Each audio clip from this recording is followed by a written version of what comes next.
What's up, everybody? How you doing? I'm going to talk about a horror documentary I always love to see over and over again, and it's called Nightmares in Red, White, and Blue.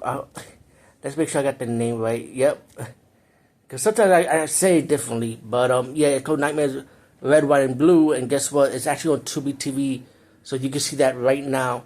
The reason why this is one of my favorite horror documentaries, and I constantly watch this over and over again, was because it gives you a good diaphragm of horror movies and what horror is about, with a lot of interview with iconic actors and people who's behind horror movies and stuff, especially directors.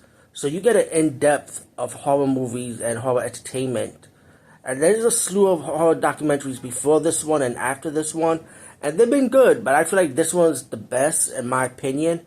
And I'm like, if you're new to horror movies or you just want to refreshing yourself back into the horror genre once more, like me. I mean, I always watch horror movies all the time, but I like to see myself why I love horror movies even more, even though I do know.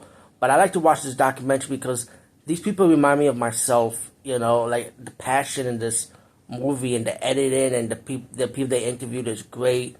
The topics they covered was really good, and it's all in one movie. It's not like in two or three different parts. It's not like part one of this movie and they gotta do a second horror documentary on the sequel of it, like Into the Darkness, for example. I think they already did like about 3 parts or 4 parts, I think, right now. But this one is all done in one documentary, so I highly recommend you guys and gals to check out Nightmares Red, White, and Blue. This is one of the better horror documentaries in my opinion. I think this is the number one best and my number one pick when it comes to horror documentaries. So I highly recommend it. Especially if you're new or old to horror, or like I said, you want to refresh yourself back. Like rewatching this documentary again, like why you love horror movies so much. Like I said before, so I highly recommend this one. Anyway, over and out.